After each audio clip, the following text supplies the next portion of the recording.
साथियों नमस्कार। Real news channel में आपका हार्दिक स्वागत है।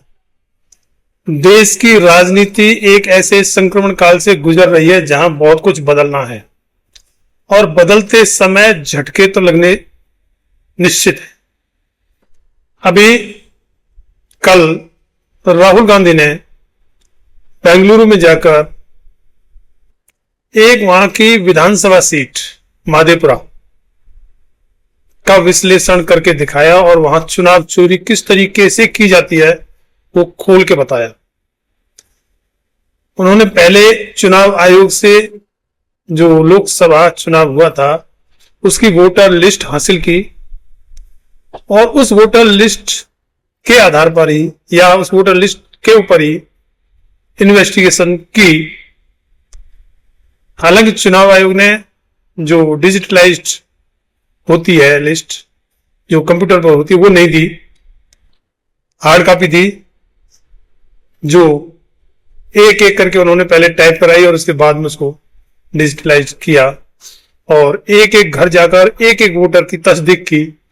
उसमें पता लगा कि सिर्फ एक विधानसभा सीट पर 1,250,000 वोटों की चोरी की गई, जिसमें डुप्लीकेट वोटर बनाए गए, फर्जी वोटर बनाए गए, फेक एड्रेस पर बनाए गए और तरह तरह से।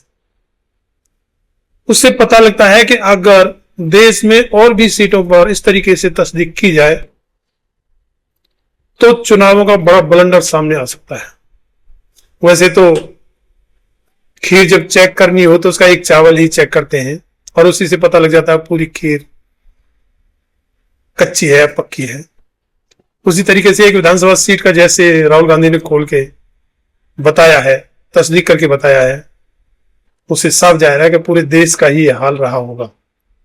लेकिन इस खुलासे के बाद में चुनाव आयोग की प्रतिक्रिया देखिए कि चुनाव आयोग को एहसान मानना चाहिए था राहुल गांधी का कि उन्होंने ये चोरी पकड़ के दिखाई। इस पर चुनाव आयोग को कहना चाहिए था कि जी धन्यवाद, आपने ये चोरी पकड़ के दिखाई, हम अपने लेवल पर इसको चेक कराते हैं और देखते हैं हमारे कौन से स्टाफ ने कहां गड़बड़ किया है और उसमें हम जरूरी कार्रवाई करेंगे। लेकिन इसके बदले चुनाव आयोग कह रहा है जी ये जो कुछ राहुल गांधी जी ने कहा है वो ओथ पर लिख कर दें, मतलब शपथ पत्र पर लिख कर दें। बड़ी अजीब सी बात है। विशल ब्लोअर को ही दबाया जा रहा है क्योंकि वो साफ जाहिर है कि चुनाव आयोग के किसी स्टाफ की नहीं, चुनाव आयोग के मुखिया की इंस्ट्रक्शन है और वो भी इंस्ट्रक्शन चुनाव आयोग के मुखिया को भी ऊपर से ही मिली हुई लग रही है। पूरा देश समझ रहा है, लोग कह रहे हैं और इससे भारतीय जनता पार्टी डरी हुई है, एकदम हिल गई है। हालांकि ऊपर से कुछ भी कहें लेकिन अंदर से हिली हुई है और हिलने वाली बात भी है। जो पूरे देश में जो चुनाव आयोग की साख पर बट्टा लगा है वो देश में ही नहीं विदेशों में भी इसकी चर्चा है। लेकिन चुनाव आयोग अपने सही रास्ते पर अभी भी नहीं है। एक दूसरी बात यह है कि ये आरोप लगे चुनाव आयोग के ऊपर हैं लेकिन जवाब भारतीय जनता पार्टी के नेता दे रहे हैं। ये बड़ी अजीब बात है। आरोप चुनाव आयोग पर लगे, दर्द भारतीय जनता पार्टी को होता है। इससे वो साफ चुनाव आयोग और भारतीय जनता पार्टी की संबद्धता या मिलीभगत खुद ही जाहिर कर रहे हैं। अरे भाई, चुनाव आयोग के ऊपर आरोप लगे तो चुनाव आयोग अपने आप जवाब देगा, भारतीय जनता पार्टी को उससे क्या लेने देना। लेकिन जानबूझकर भारतीय जनता पार्टी के नेता सामने आ रहे हैं और राहुल गांधी के आरोपों का जवाब दे रहे हैं। खैर, राहुल गांधी ने वो चीज तो देखी है महापुरा विधानसभा सीट पर कि जो फर्जी वोटर बनाए हैं, एक एक घर, एक रूम के सिंगल बेडरूम के घर में 80-80 वोटर, 40-40 वोटर और एक एक वोटर कई कई बूथों पर वोट डाल रहा है। इस तरीके की तो धांधलियां पकड़ ली है। लेकिन उससे पहले कुछ वोट काटे भी तो गए होंगे। जो चुनाव आयोग की आदत बन गई है, लेकिन जो वोट काट दिए गए होंगे वो तो अभी पकड़ में आई नहीं। खैर, इसकी विस्तृत जांच होनी चाहिए तभी वो चीजें पता लगेंगी।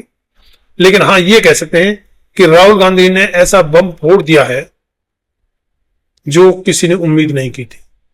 और ये चीज कितने दिनों से चल रही होगी ये कोई नहीं कह सकता, ये तो जांच पर ही पता लगेगा। दूसरे, और ये कब तक चलती रहती, क्योंकि ईवीएम पर सवाल उठते थे, वोट काटने के नाम पर भी सवाल उठते थे, लेकिन चुनाव आयोग और भारतीय जनता पार्टी के नेता या केंद्र सरकार के नेता उनको यही कह के बात टाल देते थे कि सबूत क्या है आपके पास, सबूत लाइए, सबूत लाइए। आप ये सबूत भी ला दिया, अब कर लो क्या करोगे। तो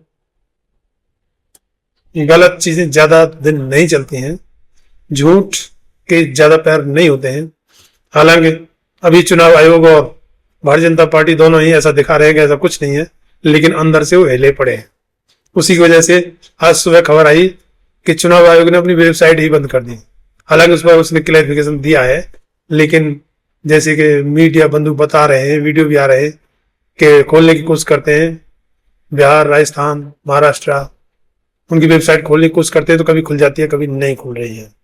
खैर, अभी आगे इसमें और कितनी कहानी बढ़ेगी, लेकिन इन सबसे अलग राहुल गांधी का कॉन्फिडेंस 7वें आसमान पर है, और ये तभी हो सकता है जब सच्चाई उसके अंदर हो। झूठी बातों पर इतना कॉन्फिडेंस नहीं हो सकता। पिछले काफी समय से राहुल गांधी फुल फॉर्म में, एग्रेसिव तरीके से, फुल कॉन्फिडेंस के साथ में बयान दे रहे हैं, संसद में भी, बाहर भी। और 2 अगस्त या 3 अगस्त को तो उन्होंने जब कहा कि मैं कर्नाटक में जाकर एक प्रेस कॉन्फ्रेंस करके वो खुलासे करूंगा जो किसी एटम बम से कम नहीं होंगे, और हकीकत में उन्होंने एक तरह का एटम बम ही फोड़ दिया है। और पूरा देश का बच्चा बच्चा इस बात को समझ रहा है। अब इसके ऊपर हालांकि गोदी मीडिया, या लोग कहते हैं उसको गोदी मीडिया, मैं तो कहता हूं मनु मीडिया या ब्राह्मण मीडिया, ब्राह्मणवादी मीडिया, तो वो चाहे अब कितना भी जोर लगा ले, लेकिन इस तरह के हालात को या इस नैरेटिव को चेंज नहीं कर सकता। गोदी मीडिया इसमें बहुत पीछे रह गया, अब उसके बस की भी कुछ नहीं रहा। हालांकि गोदी मीडिया पहले से वो नरेशन चेंज करता रहा है, बात कुछ और होगी, लेकिन वो नैरेटिव कुछ और बनाएगा। दूसरे, अभी नेहा राठौर ने एक कहा है कि वोट चोरों का गिरोह राहुल गांधी के इस खुलासे को दबाने के लिए कुछ भी कर सकता है, इसलिए देशवासियों को सावधान रहना होगा। इस तरीके की बातें भी आ रही हैं, और अलग अलग लोग, ऋचा चड्ढा एक्ट्रेस हैं, उन्होंने भी इस पर पूर्व चुनाव आयुक्त राजीव जी को तंज मारा है। उन्होंने एक्स पर लिखा है, कहाँ हो राजीव जी, एक आध शायरी ही सुना दो, क्योंकि ये मामला जो राहुल गांधी ने महादेवपुरा विधानसभा सीट का खुलासा किया है वो लोकसभा चुनाव के समय का ही है।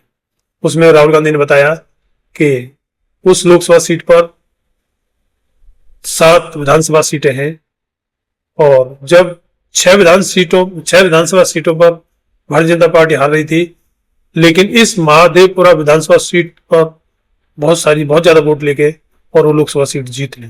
इसलिए उनका ध्यान इस सीट पर गया और इसका खुलासा किया और इस पर मेहनत की।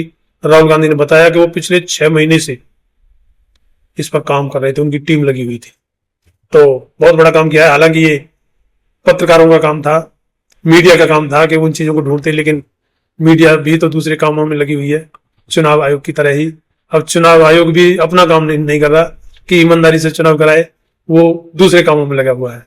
तो देश की राजनीति संक्रमण काल से गुजर रही है और ऐसे में ये झटके लगने जरूरी हैं, और इसी तरीके से देश का लोकतंत्र मजबूत होगा।